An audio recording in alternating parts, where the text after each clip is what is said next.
Now I want to quickly shift gears.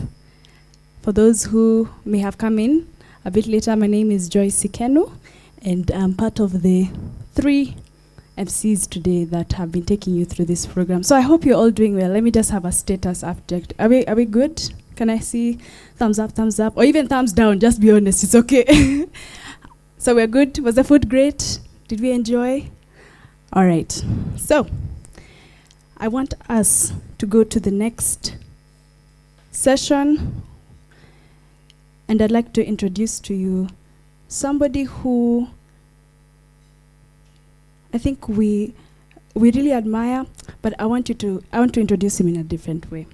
So, building on the conversation around capital, markets, and execution, we now turn to a leader who is actively shaping how investment flows across this continent. Our next speaker is the Managing Director and founding CEO of Nabu Capital, and a seasoned investor with a clear conviction that investors cannot afford to ignore Africa. With over 15 years of experience investing across the continent, he has overseen transactions exceeding $500 million and delivered investment returns of more than $82 million. He led the successful spin-off of Nabu Capital from Centum, building it into a fully fledged investment boutique, now managing over $200 million in assets and enabling institutional investors across Europe, the US, Asia, and Africa to secure meaningful positions in leading companies on the continent. His experience spans equities, fixed income, private debt, private equity, and real estate, grounded in a strong on-the-ground understanding of African markets. He was part of the team behind Centum 2.0 strategy, which transformed a $60 million firm into a $1 billion investment platform. And fittingly, even his name reflects something of his work. Pious, from Latin, means dutiful and devoted. Mushiri, from Kikuyu, means one adept in logic and debate and guided by fairness. And then we have Mugo, which in the Kikuyu tradition is a healer, a prophet, one sought out for wisdom to understand what lies ahead and bring clarity where there is uncertainty. And his work, you see all 3. You see discipline in stewardship, you see clarity in thinking and judgment, and foresight in where capital should go. He is a chartered financial analyst, a certified public accountant, a certified life coach, and a Tutu fellow. Beyond the markets, he is a husband to Joyce and a father of 5, and a man who sees investing not simply as a profession, but a calling to create impact. Ladies and gentlemen, please join me in welcoming a PDI-TKC family favorite, Mr. Pius Mushiri Mugo, giving his executive address on financial sustainability and billionaires' execution habits. Thank you. Joy, joy, joy. Joy, joy, joy. Thank you, Joy. I have to admit, I want to borrow that introduction. I have to...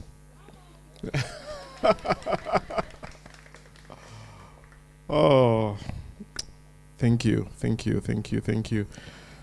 Wow. I learned another clap, a rich man's clap. Have you ever heard about a rich man's clap? This is how it goes. Rich men, they clap with profoundness. Don't clap like this. They clap.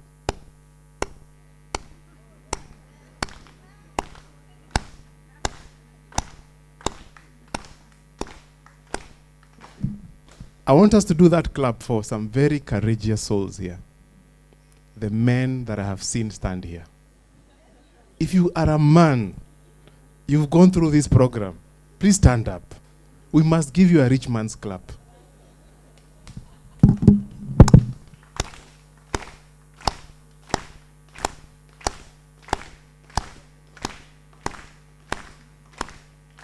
Thank you. Thank you.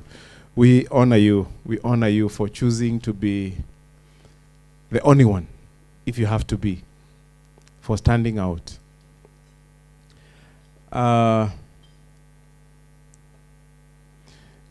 Good evening, good afternoon, everyone. My brothers, my sisters, fellow brethren. I'm always very excited when I come here. I feel I'm amongst my family, my community. And also good to meet our guests, Dr. Michael and your wife. What an honor. Thank you for honoring the invitation to be the keynote speaker today. Thank you very much. Today I want to speak about one word. Tell your neighbor one word. And that word is multiply. Multiply. Not save, not manage, not survive. Multiply. Because what did God say from the very beginning? What did he say from the very beginning? Why he created us? To be fruitful and to multiply. So, when I meditate on that scripture, that is Genesis 1:28, I realize something very profound. What it means is that multiplication is not an ambition. Tell your neighbor, multiplication is not an ambition. It's a design. You are designed to multiply. You are designed to multiply. But let me begin with a question. If Kenyans can borrow 2.2 trillion shillings in 1 year, 2.2 trillion shillings. Oh, I say it slower. With profoundness. Kenyans have borrowed 2.2 trillion shillings in 1 year. Yes, digitally. Through this. And some of them are seated here. But I'm not pointing fingers. If that is the case, then what is stopping? 1,000 faith-filled men and a few faith-filled women and a few men that I've seen here to mobilize 1 billion shillings. What is stopping us? I'm convinced as I stand here, it is not a money problem. Tell your neighbor, it is not a money problem. It's a belief and a system problem. And today I want to give you that system. Jesus often taught in patterns. Seed time and harvest time. If there is seed time, there must be harvest time. And that harvest is also followed by a stewardship. Because he understood something. Everything that grows, it follows a process. And the question is whether we are in the process. It's not a question of lack of money. Because we've proven we can mobilize 2.2 trillion differently, isn't it? In 1 year. And so does wealth. If you want wealth, you must follow a process. I think my good friend there, is it Steve? Is it engineer? It's Steve. Sam said he's an engineer. He has a formula. And God is a design, gives us, God has created us by design. And wealth must follow a process. So I want to share what I consider to be 3 phases of kingdom wealth. 3 phases of kingdom wealth. And the first one is capital mobilization.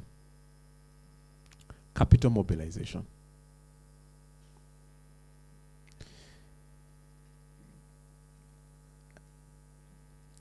And many of us are actually in this phase of capital mobilization. But sometimes we get caught up in the other stages. But let me not sidetrack myself. And what does this mean? It means gathering with discipline. Tell your neighbor, gathering with discipline. If you don't consider yourself to be wealthy, you're in a capital mobilization phase. And there is only one habit that you need to break into the next stage: a gathering discipline. Luke 16, verse 10 says, "He who is faithful in little is faithful also in much." So, if Jesus was the one standing here in front of all of you, he would not begin with billions. He would begin with faithfulness. Are you faithful with the little that you have? Where do we go wrong? Or where are most of us going wrong? This is how most of us are thinking. We are waiting and we are saying, when I have more, I will. Others are saying, when things are stable, I will. And others are saying, when I feel ready, I will. I will start gathering. Gathering is a question of faith. It's a question of discipline. It doesn't matter how much you have. Whatever you have, what do you have in your hands? Whatever you have in your hands is enough to start the journey. I have a guest here.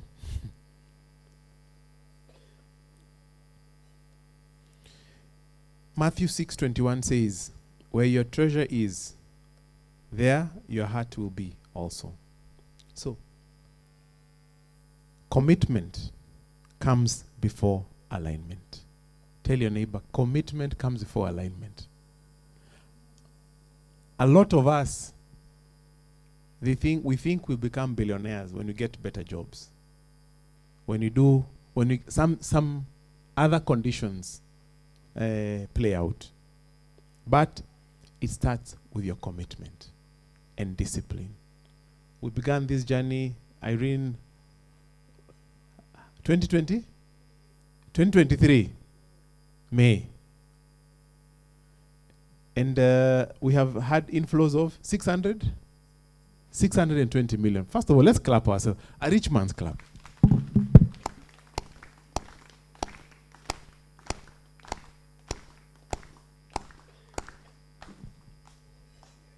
We've done 62%, but we can do better.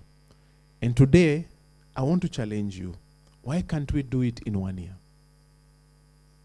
Why can't we mobilize 1 billion shillings in 1 year? The group that is sitting here is representing many others who are not here. And you have very able leadership. We can mobilize 1,000 people, right? Even more. But let's work with 1,000. If we had 1,000 people, how much money, how much should each contribute to get to 1 billion? 1 million shilling. And some people will say, easier said than done. So, just follow me. 1 million shilling. In a year. 1 million shilling divided by 12 months comes to what? 83,000. The engineer is talking. He's my friend. Thank you, Sam. 83,000. And I'm not saying that everybody here must be able to do 83,000 per month. I'm saying some will do more, others will do according to your faith. Just 83,000. Some people here, I'm looking at them just the way they are dressed. I look at their earrings. They already dressed 200,000. Now they are not looking at me. So, I see ability. I see capacity. I see enablement. We don't all of us have to do 83,000. Some can do 20,000. Others can do 200,000. Even others can do 1,000,000. Just 1,000,000. But all of us will have begun a journey to our first 1 million. So we have to think deeply. We have to follow a process. And today we've just broken this down to an average of 83,000 shillings.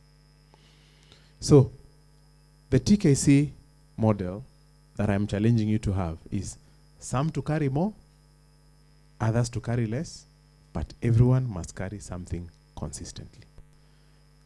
Before you leave here, you must make a commitment, not to anyone, but to yourself.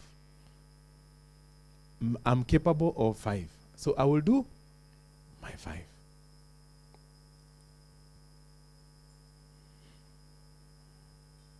So, as kingdom financiers, we commit before we feel ready.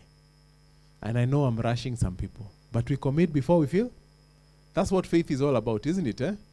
We commit before we feel ready. We automate consistency, and then we build together.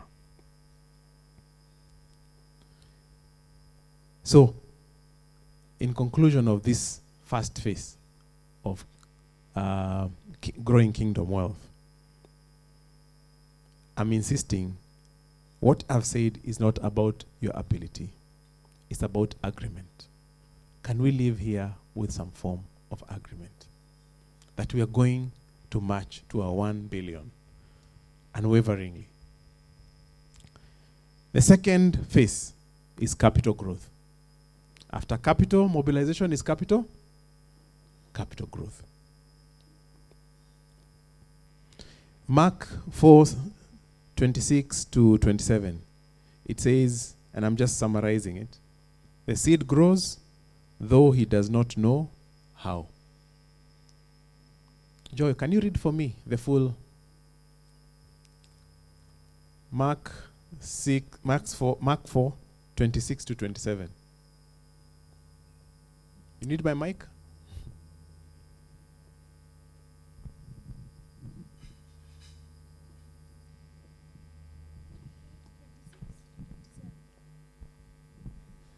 I shall read from the NLT version, and it says, Jesus also said, "The kingdom of God is like a farmer who scatters seed on the ground. Night and day while he is asleep or awake, the seed sprouts and grows, but he does not understand how it happens. The earth produces the crops on its own. First a leaf blade pushes through, then the heads of wheat are formed, and finally the grain ripens." Clap for her. Where have you changed? Yes. Well done. You guys are wonderful students. The farmer, you see, wealth is a process. Please tell your neighbor, wealth is a process. You cannot go to capital growth without first of all going to capital mobilization. A seed must fall to the ground. You must deny yourself something. You must put something on the ground. But this scripture gives us a very interesting thing. It says that it grows without even the farmer knowing.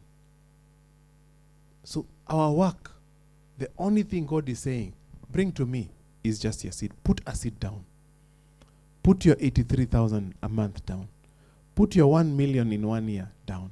Put your 1 shilling down. Put your $1 down. Put your 5,000 shillings down. Lay it. Put it in my hands. I show you how I can grow it. And this is where most people fail. Not because they lack money, but because they lack patience. Out of that 620, how much do we have now?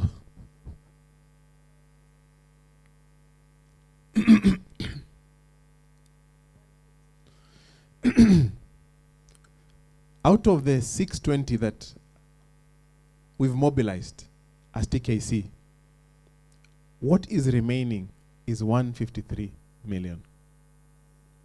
So most of it has left, isn't it?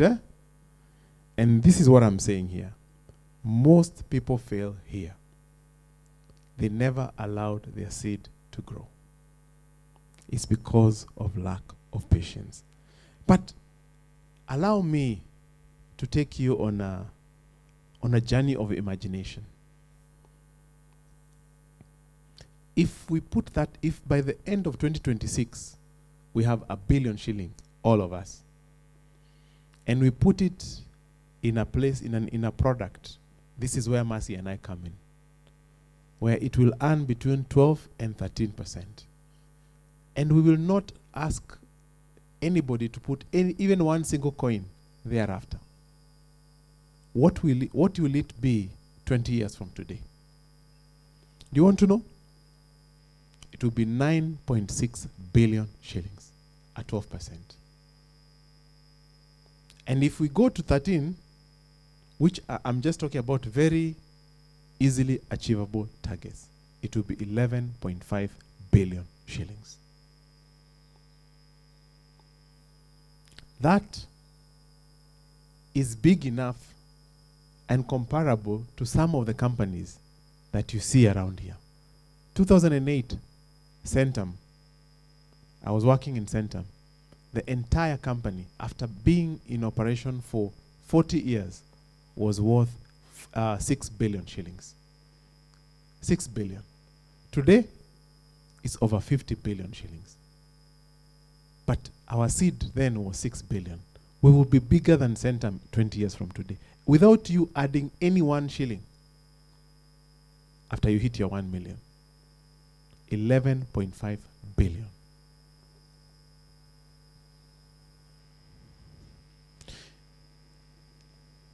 And Mercy and I will work very hard to make sure that we get that one extra 1%, because it makes a big difference. It's a 2 billion difference between 12% and 13%.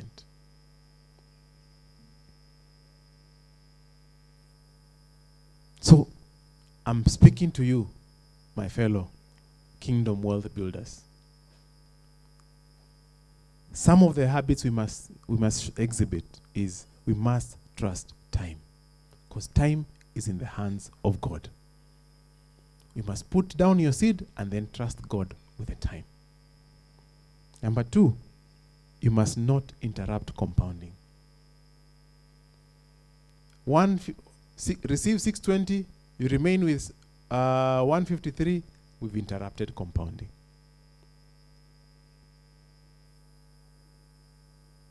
And number 3, we must pursue excellence in stewardship. So we are putting the barrier very low. Just mobilize 1 million and never put more for now. If we put more, it's in another project. Right now, we're on a 1 billion target.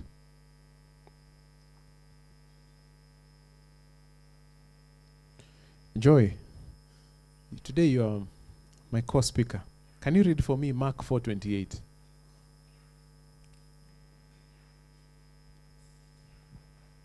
You see, you introduced me so well, now I don't want you to go. Mark chapter 4 verse 28 says, "The earth produces the crops on its own. First a leaf blade pushes through, then the heads of wheat are formed, and finally the grain ripens." Thank you. The earth produces by itself, isn't it?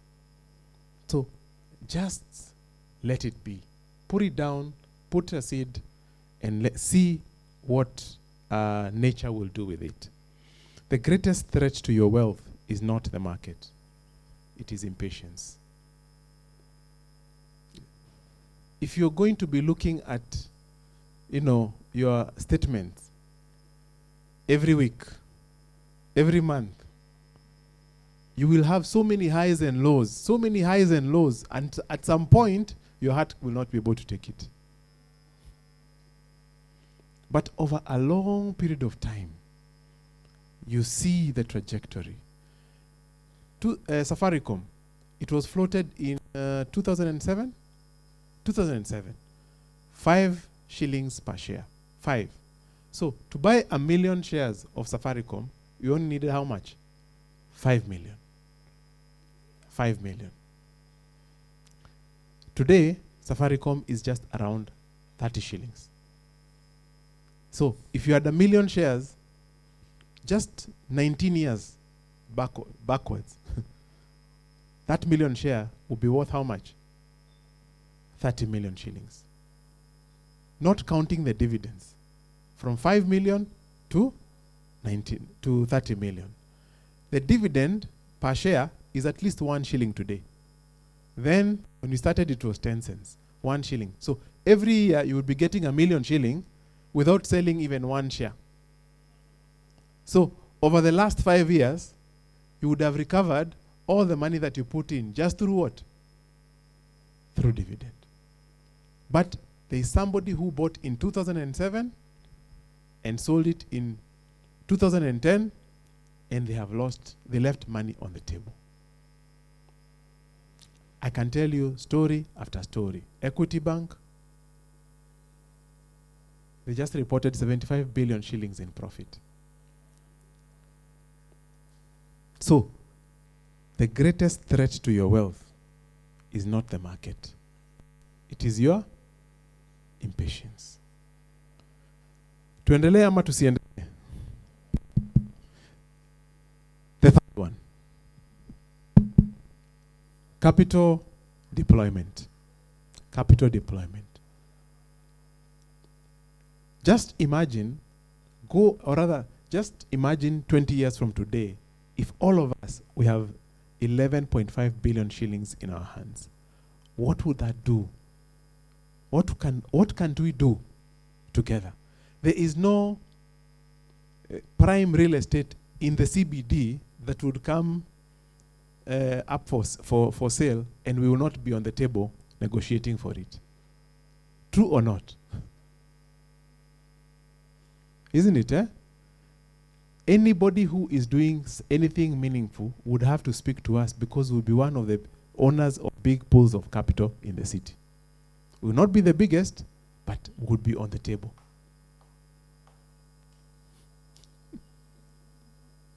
Thank you. That's a rich man's clap.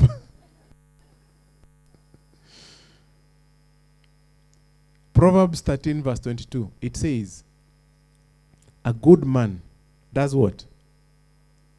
A good man does what? Leaves an inheritance to his children? No, to his children. To his children's children, isn't it? So we are basically saying, just 1 million, 1,000 of us, and I don't put any other coin, I can be part of a group that put together 11.5 billion, and I can send it forward 20 years from today, and my children, my children's children, can be on the table of capital owners in the city, paying forward.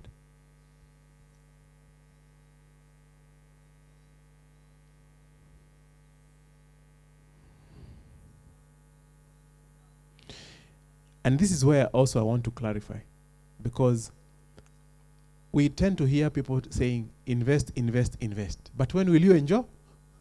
When will you enjoy? And this third part, deploying, is about being able to meet the purpose. So we are not just putting 1 billion shillings just to say we own 1 billion shillings. We have an agenda.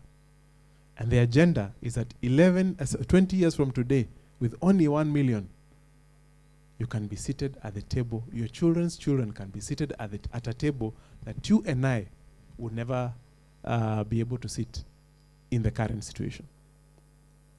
So, if all you do is gather and grow, but never deploy with purpose, you have missed the assignment. Because at the end of the day, it's not about the money in the bank. It's not about the money in Nabu Capital. No. It's not about the 11.5 billion. It's what do we do with the 11.5 billion that changes what? Lives.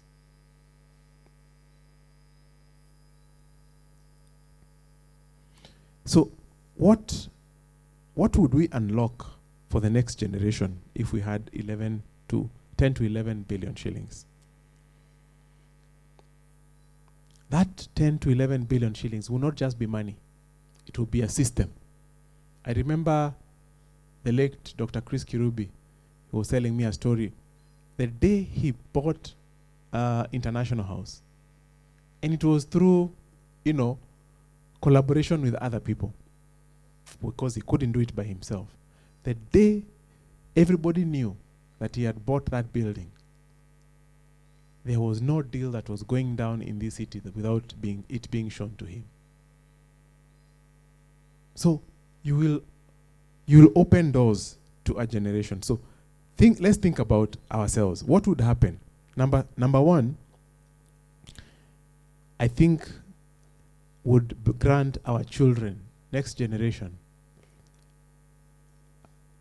I'm getting I'm getting beyond my time. Is education freedom. We can afford our children education freedom. No child of any of us would struggle with school fees. None of us.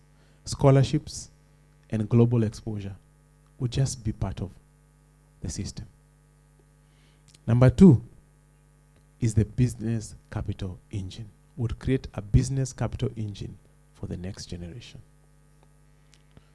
This fund, a portion of it will be funding entrepreneurs, will be creating businesses, will be building industries.